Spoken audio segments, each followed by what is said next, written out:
ओम नमो नारायण। सभी को जय श्री कृष्णा, जय गुरुदेव। सभी लोग क्लास से तो जुड़ जाइए। हम लोग साथ में मिलकर ब्रह्म ज्ञान का अध्ययन कर रहे हैं। ब्रह्म ज्ञान, सत्य ज्ञान, आत्मज्ञान एक ही चीज है।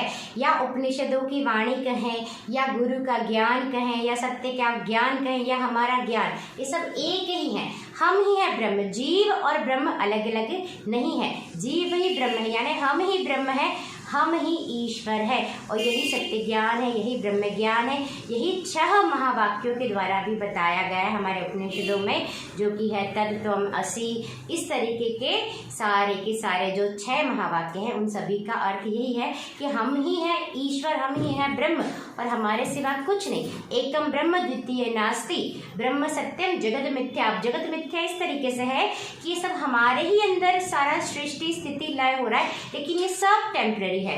और इस सब टेम्पररी को जो परमानेंटली हम वॉच कर रहे हैं, वो सत्य है। जो वॉच कर रहा है परमानेंटली, और जिसके अंदर सब कुछ घटित हो रहा है, और सब कुछ हमारे अंदर घटित होते हुए भी हम सदा सबसे अलेप हैं, अछूते हैं, सदा शिव हैं, सदा निरंजन है, सदा निर्लिप्त है, सदा हम अलख निरंजन है, सदा हम अखंड हैं। अखंड यानी जहाँ पर दो नहीं है, अद्वैत हैं। जब हम सत्य में स्थापित हो जाते हैं, सत्य में पहुंच जाते हैं, तब हमें पता चलता है कि सिर्फ हम है, हमारे सिवा कुछ नहीं। और वहां पर कोई भी विभाजन नहीं, कोई द्वैत नहीं, सिर्फ एक हम है। वहां तक पहुंचने की यात्रा को कहते हैं साधना।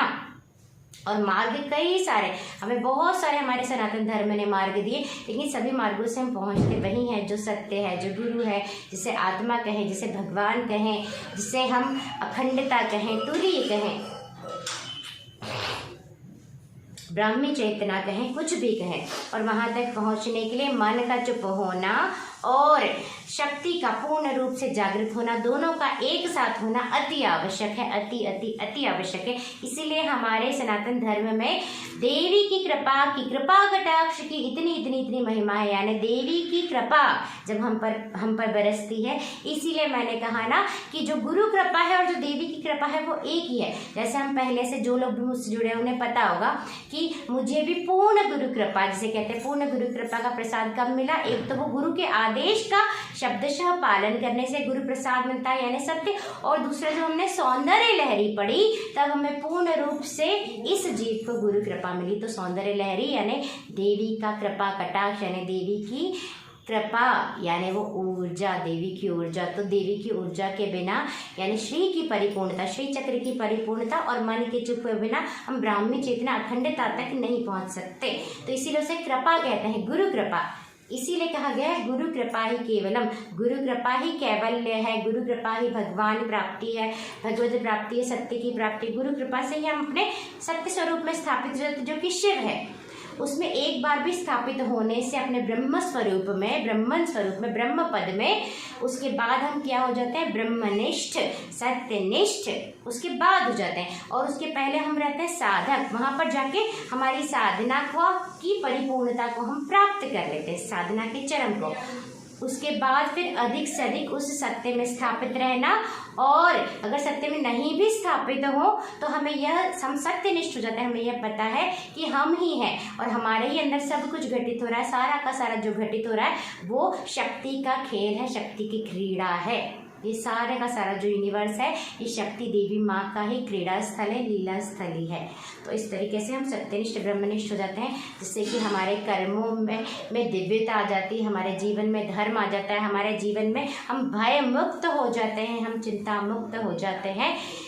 लेकिन पूर्ण रूप से सत्य को प्राप्त करने के बाद भी जीवन में विघ्न तो आएंगे ही आएंगे। जब तक ये शरीर है तब तक विघ्न आएंगे, और विघ्नों से हमें लड़ने के लिए, लेकिन जब हम सत्यनिष्ठ हो जाते हैं तो हमारा अप्रोच ही जीवन का अलग हो जाता है, जहाँ हम किसी भी तरीके का हमारे अंदर लालच, भय, राग, द्वेष बिल्कुल भी नहीं बचता। और उसके बाद हमारा जीवन जगत कल्याण को, प्रेम को समर्पित हो जाता है सृष्टि के प्रति। लेकिन वहाँ पर भी फिर न्याय रूप में तो व्यक्ति चलता ही चलता, सत्यनिष्ठ हो जाता, सत्य के साथ चलता है। और वहाँ पर भी डिसर्निंग, आउटर वर्ल्ड में तो डिसर्न करना ही करना पड़ेगा, क्योंकि अगर हम डिसर्न नहीं करेंगे तो अधिक से अधिक हमारे लिए कर्मों की उलझन बढ़ती जाती है, और फिर उन कर्मों की उलझन से हमारे मन के ऊपर एक बैगेज इकट्ठा हो जाता है, कर्मों का बैगेज अननेसेसरी इकट्ठा हो जाता है, जिसके की लोड की वजह से फिर हमें सत्य में स्थापित रहना मुश्किल हो जाता है। और अभी तो हम देख ही रहे हैं कि कलयुग का प्रभाव इतना है कि आसपास वाले लोग तंत्र कर देते हैं, जो तंत्र की सारी चीजें चली आ रही है। अगर आप मुझसे अभी से 6-7 महीने पहले बोलते तंत्र की कोई तांत्रिक क्रिया या इस तरीके की कोई किसी पर करता है, तो मैं खुद यकीन नहीं करती, because I am an educated person. But this definitely ये सारी चीज़ें हुई जिसकी मैं पुनः कड़ी निंदा करती हूँ, और मुझे अब नाम लेने की भी आवश्यकता नहीं, क्योंकि मैंने बताया कि अगर कोई इस तरीके की मानसिकता में जीवन जी रहा है तो वो कितने अंदर से खोखले हैं, उनको स्वयं को वो दया के पात्र ही हैं। तो खैर कोई बात नहीं, लेकिन हाँ, निश्चित तौर पर हमें इसी मनुष्य जीवन में ये सामर्थ्य है कि हम हमारा इस मनुष्य जीवन का कल्याण कर सके, अच्छे कर्म करके और धर्म कर्म करके। अब देखिए, कर्म क्या होते हैं? कर्म वो होते हैं जो हम अपने भरण पोषण के लिए करते हैं, वो सारी चीजें कर्म में इंक्लूडेड होती है। लेकिन धर्म क्या होते हैं? जो हमारे भरण पोषण के बाद जो हमारे सारे कर्म होते हैं, जो जगत कल्याण के लिए होते हैं, जिसमें हमारा कोई स्वार्थ नहीं है। जिस भी कर्म में हमारा कोई स्वार्थ नहीं, वो हर कर्म धर्म कहलाता है। जो हायर गुड के लिए होता है वो हर कर्म धर्म कर्म कहलाता है, और जो हायर गुड के लिए नहीं है, जो हमारे भरण पोषण के लिए, वो चीजें कर्म कहलाती है। लेकिन कर्म में भी हमारी आवश्यकताएं बहुत लिमिटेड है। जब हम सत्यनिष्ठ ब्रह्मनिष्ठ हो जाते हैं, जब हम सत्य का ज्ञान भी केवल मिल जाए शब्दों के द्वारा भी, तब हमें पता चल जाता है कि हम ये शरीर नहीं है, हम ये मन नहीं है। तो मन के, और धीरे धीरे मन चुप होने लगता है, तो हमारी मन की डिमांड्स वैसे ही घट जाती है। शरीर से रिलेटेड शरीर को बनाए रखने का या बहुत सारी चीजें वैसे ही कट ऑफ हो जाती। तो 99% पाप और 99% डिपेंडेंसीज ब्रह्म ज्ञान के श्रवण मात्र के द्वारा कट जाती हैं। और अगर एक बार भी हम सत्य को प्राप्त कर लें तो उसके बाद तो कुछ भी पाना शेष नहीं, हमारा मनुष्य जीवन पूर्ण रूप से अपनी सार्थकता को प्राप्त हो जाता है। और यह मनुष्य के सामर्थ्य में नहीं है, इसीलिए कहते हैं ये गुरु कृपा है। इसीलिए कहा गया गुरु प्रसाद, जब गुरु कृपा है केवलम। गुरु जो कण कण क्षण क्षण में व्याप्त चैतन्यता है, जो कण कण क्षण क्षण में व्याप्त ज्ञान स्वरूप है, जो अखंड स्वरूप है, जो बोध स्वरूप है, जो सत्य है, जो शिव है, जो सदा अलेपा है, जो सदा निरंजन है, जो नित्य निरंजन, नित्य नटेशा, नित्य जो ज्ञान से अलंकृत है, जो नित्य जगमग जागृत ज्योति स्वरूप भोर है, वो हम हैं और वही गुरु हैं। और हमारी सारी साधना का गुरु कृपा का लक्ष्य ही होता है। गुरु कृपा यानी हम गुरु समान हो जाते हैं, हम गुरु समान यानी हम गुरु पद पर स्थापित हो जाते हैं। उस समय गुरु और सत्य और ईश्वर एक ही, हम सत्य में स्थापित हो जाते हैं। ये होती है गुरु कृपा। तो ये हमारे सनातन धर्म की महिमा है, और हमारा सनातन धर्म ही हमें बताता है कि किस तरीके क्या सत्य है, यानी ब्रह्म ज्ञान और सत्य में स्थापित कैसे होना है। और हमें और हमारी साधना यही है कि हम मन को वॉच करें और हर क्षण हम ये याद रखें कि हमारे हृदय में सत्य और भगवान के प्रति प्रेम सदा जागृत रहे, और साथ ही साथ हमारी बुद्धि सदा सदा सदा सत्य के स्मरण में रहे, ब्रह्मनिष्ठ रहे कि मैं ये वाणी, ये मन, ये देह नहीं हूँ, अपितु मैं इन कर्मेंद्रियों से धर्म कर्म कर रहा हूँ। इन वाणी से सभी तरीके के जितना मुझ में सामर्थ्य है, हम धर्म कर्म करें, धर्म परायण कर्म करें, उच्च कर्म, दिव्य कर्म, और अपने सांसारिक कर्म जो हमारी आवश्यकता के हैं वो भी हम करें। ये सब करने के साथ हम ये याद रखें कि यह शरीर हमने, और जितने भी दिव्य कर्म हमसे हो रहे हैं वो सब भी प्रभु की कृपा है, ईश्वर भगवत तत्व की कृपा है, तो उन्हें भी भगवान को अर्पित समर्पित करते हुए करें इस तरीके से। तो जितने प्रकृति जन्य कर्म है वो प्रकृति से हो रहे हैं, और जितने दिव्य कर्म है वो भगवान हमसे करवा रहे हैं, भगवान का आदेश है वो, ये समझ के भगवान को अर्पित समर्पित करके हुए करें, तो हमें पता चलेगा कि हम कुछ भी कर्म नहीं करें, ना प्रकृति जन्य कर्म, ना हम कोई दिव्य कर्म करें। हम कर्म से वैसे तो सदा अछूते हैं ही, हम कर्मों से पार हैं ही, क्योंकि हमको कोई कुछ छूता नहीं, हम कर्मों से पार, जब हम शरीर और मन से ही पार है तो हम कर्म कैसे करेंगे? हम निर्गुण हैं, हम कर्म से पार हैं, हम सदा अलेप हैं। लेकिन फिर भी हम मेमोरी में ये रखें कि हम ब्रह्म हैं, और सारे के सारे कर्म स्वतः हो रहे हैं, प्रकृति जन्य कर्म प्रकृति से, और उच्च दिव्य कर्म भगवत कृपा से, भगवत आदेश से सारे के सारे उच्च और दिव्य कर्म हो रहे हैं। तो ये है ब्रह्म ज्ञान, सत्य ज्ञान, और भी बहुत सारा ज्ञान है। अभी तो हमने शुरुआत की है, और हम जैसे जैसे आगे शंकराचार्य भगवान जी को पढ़ेंगे। अब हमने स्तोत्र से शुरुआत की है, तो हमें स्तोत्र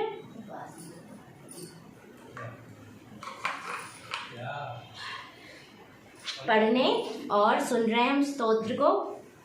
आगे जब हम साधना के बारे में पढ़ेंगे, शंकराचार्य भगवान जी द्वारा रचित कमेंट्रीज को, भाष्यों को पढ़ेंगे, तो उसमें और भी हमें साधना के मार्ग भी पता चलेंगे। हमें उसमें ये पता चलेगा कि क्या क्या गुण होने चाहिए हमारे अंदर जब हम साधना शुरू करते हैं। साधना करते समय हमें बहुत सारी चीज़ें सीखने को मिलेंगी। तो अभी सीखने के लिए तो अनंत असीम सागर है हम सभी के सामने, और हम साथ ही, और ये हमारा शंकराचार्य भगवान जी का आदेश है। तो आदेश को पालन करते करते ही हमें गुरु कृपा भी मिल रही है सभी को, जो भी लोग इससे जुड़े हैं, इस सेवा से। यह सेवा है, गुरु की सेवा भी है और ये जगत कल्याण भी है, क्योंकि इसमें सभी लोग सुन रहे, जो भी सुनेंगे उनका भी कल्याण है।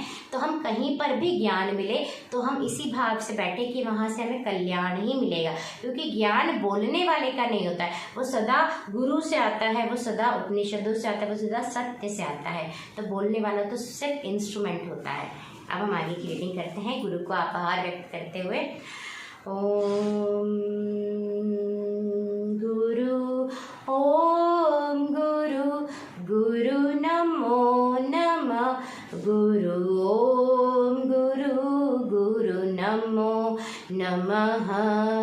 जय गुरु ओंकारा, जय जय सद्गुरु ओंकारा। ब्रह्मा विष्णु सदा शिवा, जय जय जय जय गुरुदेवा। गुरु ओम गुरु, गुरु नमो नमः, हरि ओम गुरु, गुरु नमो नमः।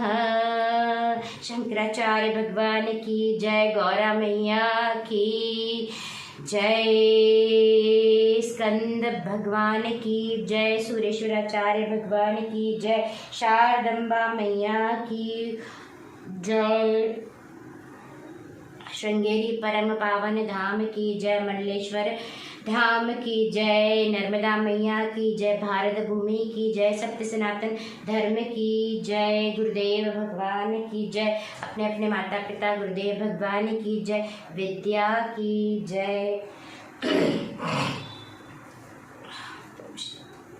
सुब्रमण्यम भुजंगम की जय। श्लोक नंबर 13 and 14। सदा शारदाः षण्मृगा यदि स्युः, समुद्धन्त एव स्थिताश्चेत् समन्तात्, सदा पूर्णबिम्बाः कलकैश्च हीनाः, तदा त्वन्मुखानां ब्रवे स्कन्दसाम्यम्। स्फुरन्मन्दहासेः सहंसानि चञ्चल कटाक्षावलीभृङ्ग सङ्गोज्ज्वलानि, सुधास्यादिबिम्बा धारणी शसूनो तवालोकये षण्मुखाम्बोरुहाणि। षण्मुखम भगवान की, षण्मुखम भगवान है ना स्कंद भगवान, जिनका हम स्तोत्र पढ़े, ये शंकराचार्य भगवान जी द्वारा रचित है। सुब्रमण्यम भुजंगम, षण्मुखम यानी 6 सिर वाले, षण्मुखम। अब शंकराचार्य भगवान जी षण्मुखम भगवान के फेस का वर्णन करते हैं, उनकी आभा बताते हैं कि अगर 6 सूर्य, क्योंकि उनके 6 मुख है ना, अगर 6 सूर्य एक साथ निरंतर दाग रहित, 6 चंद्रमा एक साथ निरंतर दाग रहित होकर भी अगर प्रज्वलित होंगे, एक लाइन में इकट्ठे होंगे, फिर भी जो उनकी आभा है, जो उनकी कांति है, जो उनका ओज, जो उनका तेज है, वो आपसे मैच नहीं कर सकता, लेकिन फिर भी नाम के लिए कह सकते हैं कि वो आपके मुख की आभा के समान है, लेकिन वो कहीं से कहीं तक भी आपके मुख की इतनी आभा, इतनी कांति, इतना ओज, इतना तेज है आपके मुख पर। यानी कि जब हम सत्य में स्थापित, जो सत्य है, सत्य अलग एकदम निरंजन है, निर्लिप्त है, तो उसका कितना ओज, कितना तेज होगा, जिसके अंदर सारी की सारी सृष्टि समाहित है। और श्लोक नंबर 15 का अर्थ है, इसमें शंकराचार्य भगवान जी ने उनकी आंखें और स्माइल के बारे में बताया है। कि हे षणमुखम भगवान, जो आपकी जेंटल स्माइल, जब आप मुस्कुराते हैं तो ऐसा लगता है कि हंसों का जो पेयर है वो बहुत ही खुश होकर विचरण कर रहा है, एक झुंड में हंस विचरण कर रहे हैं। और जो आपकी नैनों का जो कटाक्ष है, जो आप साइड से देखते हैं, वो ऐसा लगता है जैसे कि मधुमक्खियाँ जो हैं वो मधुमक्खियाँ बहुत ही ब्राइटली शाइन करें कि मधु जैसी इनकी आंखें, और आपकी आंखों से सदा प्रेम का, कृपा का वो जो एक रस है, जो नेक्टर होता है, वो सदा बहता रहता है। और आपके जो लिप्स हैं, आपके जो होंठ है, उनसे भी हमेशा अमृत बरसता रहता है, और उनका लुक ऐसा है जैसे कि बिंबा जो एक फ्रूट होता है उसकी तरह आपके लिप्स दिखाई देते हैं। हे पृथ्वी के राजा के पुत्र, यानी शिव भगवान जो पृथ्वी के, धरती के राजा हैं, उनके पुत्र षणमुखम भगवान। और ऐसे षणमुखम भगवान जिनके 6 मुख हैं, उनको मैं भजता हूँ, उनका मैं वंदन करता हूँ, उनकी मैं शरण लेता हूँ सदा सदा सदा,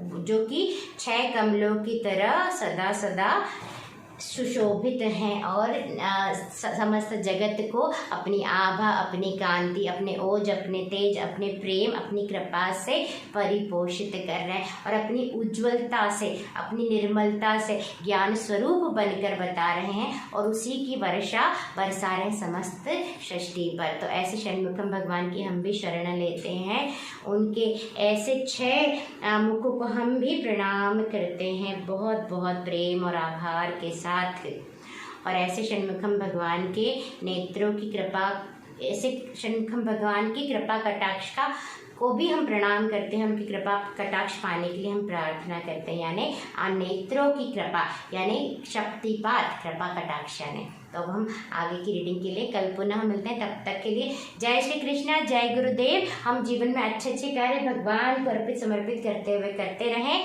भगवान से प्रेम करते हुए, और सत्य में या तो स्थापित रहें या सत्य का अनुसंधान करें, सत्य की साधना करें, और जीवन में सदा ये याद रखें कि हम क्या हैं और क्या नहीं। नित्य अनित्य का भेद हमें सदा पता हो, नित्यानित्य विवेक विचारम, शंकराचार्य भगवान जी ने कहा है ना कि हमें सदा पता हो कि क्या नित्य, हम नित्य हैं, बाकी सब जो हमारे एक्सपीरियंस में आता है सब कुछ अनित्य है। ये तो ज्ञान मार्ग है, और इस ज्ञान में स्थापित होना हमारे जीवन का लक्ष्य। सिर्फ याद रखना नहीं मेमोरी के द्वारा, लेकिन याद करते करते, उस सत्य को याद करते करते, गुरु को याद करते, गुरु यानी सत्य, उनको याद करते करते उनकी कृपा भी हमें प्राप्त होती। हम जिन्हें याद करते उनकी कृपा हमें प्राप्त होती। इसीलिए हमें सदा अपने अंदर नित्य अनित्य का भेद रखना है, हमें उस नित्य को, अपने स्वरूप को सदा याद करना है।